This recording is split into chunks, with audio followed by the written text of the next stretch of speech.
market over death of young man. Lawyer warns APC of consequences for defying court orders on Congresses. New CJN urged to reform judiciary, enforce electoral laws. Supreme Court affirms election victories of Bayelsa, Kogi state's governors. On the foreign scene, Russian troops storm jail after prisoners seize hostages. I am Kalada Kurubatubo. Good evening.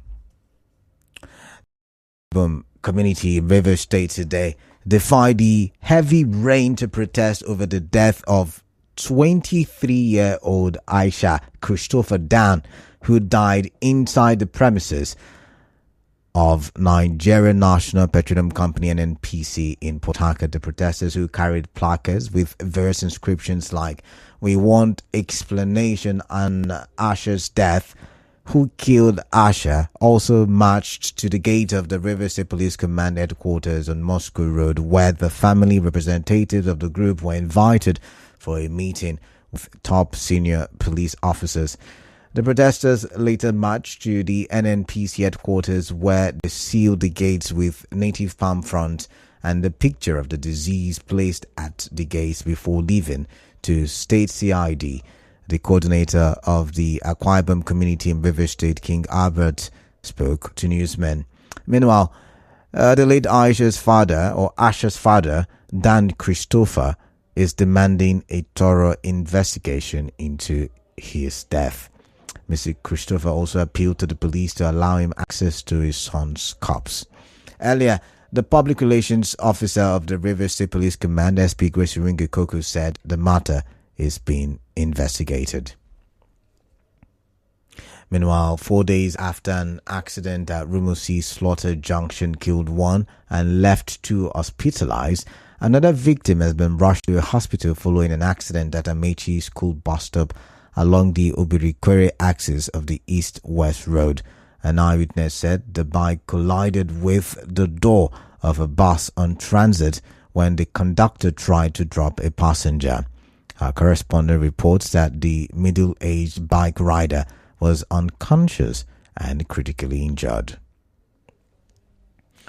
Moving on, the Rivers State government is set to establish the new city's development authority to replace the Greater Port Harcourt City Development Authority. The secretary to the state government, Tammy Danagogo, said this during the groundbreaking ceremony of the new port city in Eleme local government area. Dr. Danagogo, who represented Governor Siminalayi Fubara, said that a law will soon be enacted to establish the new authority. In his remarks, the acting administrator of Greater Port Harcourt City Development Authority, Tonte Davies, highlighted the advantages of the project. Member of the House of Representatives for Andoni Opobo in Koro Federal Constituency, Awaji in Nombek Abiante, has commended Governor Siminalayi Fubara for the establishment of the new port city, Rivers State. Mr. Abiante said this in a statement released today. He said the new port city, which is set to be developed on 1,000 hectares of land in Eleme LGA, will alleviate the congestion in Port Harcourt City and diversify the state beyond its reputation as a one-city state. He also praised the project as aligning with the vision of Rivers State's founding fathers and as a significant step towards equitable development despite challenges faced by the administration. Mr. Abiante equally emphasized that the project demonstrates the Governor Fubara's commitment to expanding development and competing with other states, fulfilling his promise to create new cities and unlock more opportunities for the state. He also called for continuous support for the Fubara administration to ensure the success of what he described as a transformative initiative.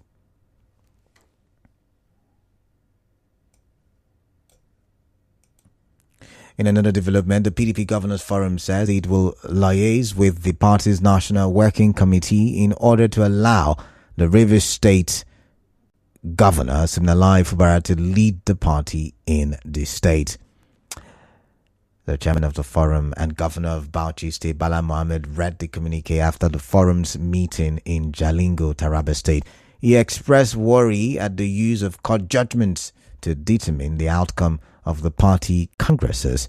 The chairman of the PDP Governor Forum also reiterated the forum's support for Governor Fubara. The Supreme Court has affirmed the re-election of Senator Doye Diri as the governor of Bayelsa State. A 5-member panel of the Apex Court dismissed the appeal of the APC candidate Timi Silva for lack of merit. The Supreme Court has also affirmed the election of Usman Ododo of the APC as winner of the Kogi State governorship election. The 5-man panel held that the allegation of substantial non-compliance with the Electoral Act was not proven by the SDP governorship candidate, Murtala Ajaka. A Port Harcourt-based lawyer, Victor Oroko, says parties affected by any court order must comply with it until it is either nullified by a higher court or vacated by the issuing lower court. Mr. Oroko said this while speaking on the legal implications of the APC's decision to proceed with their congresses despite an existing state high court order. He told correspondent Suibi Oruwari that any APC National Working Committee organ that conducts the court-barred congresses without first vacating the order could face legal consequences.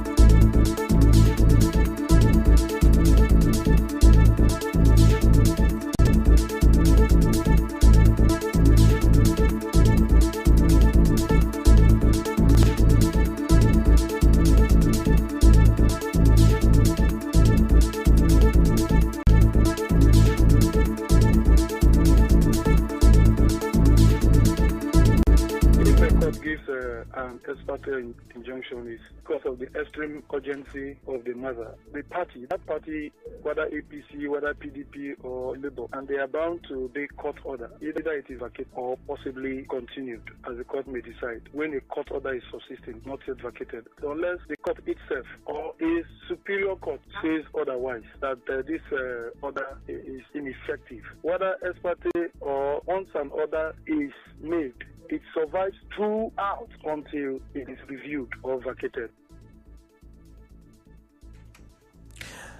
We will go for a quick commercial break, but still to come, new CJN urge to reform judiciary and enforce electoral laws. Do stay tuned.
Thank you for staying tuned. Welcome back now to the rest of the newscast. Some lawyers have started setting an agenda for the newly sworn in acting Chief Justice of Nigeria, Justice Kudirat Kekere-Ekun.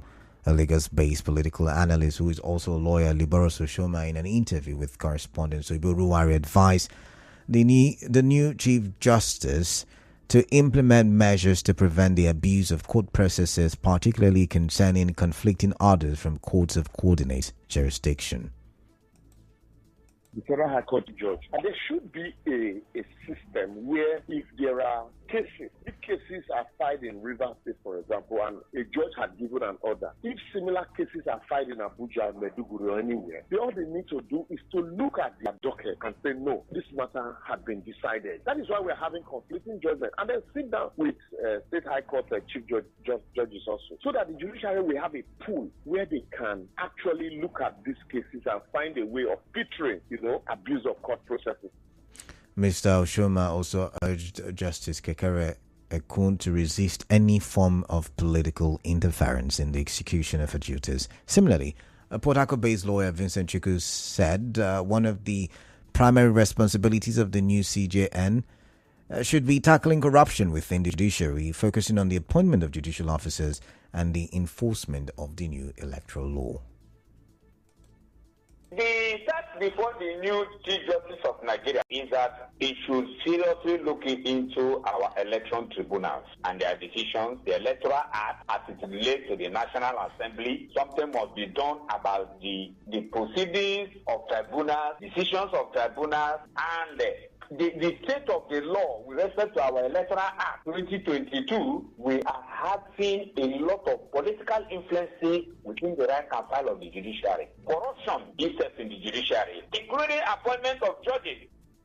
Earlier today, President Bola Tinubu swore in Justice Kudirat Kekere-Ekun as the acting Chief Justice of Nigeria pending Senate approval. President Tinubu urged Justice Kekere-Ekun to uphold the Constitution and defend the independence of the judiciary, adding that the judiciary must champion the advancement of the nation's democracy. He also promised sustained welfare and capacity for the judiciary.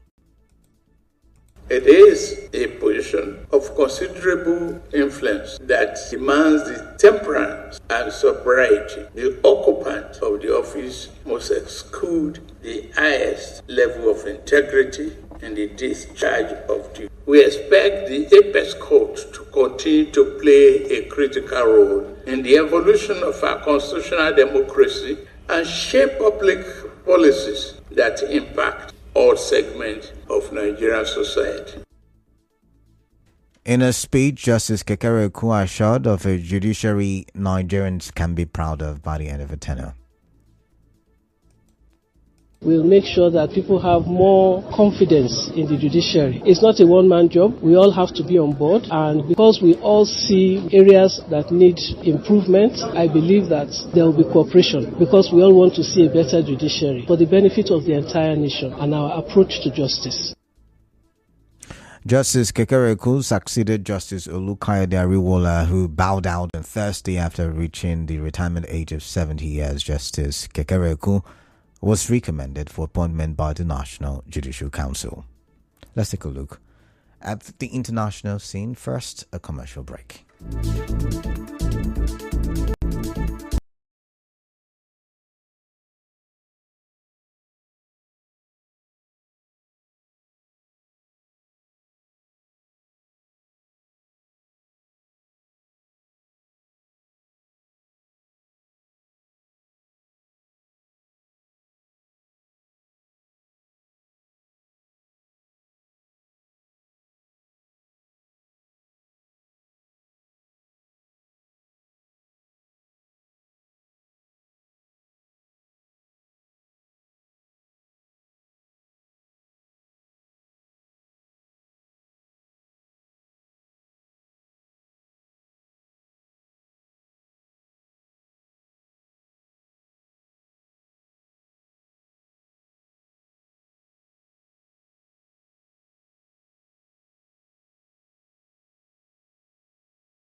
Russian authorities have stormed a remote prison colony in the southwestern Volgograd region and killed 4 people. It comes after prisoners revolted and took several guards hostage. Special forces were forced to scramble to the facility after knife-wielding prisoners who identified themselves as Islamic State militants took staff hostage.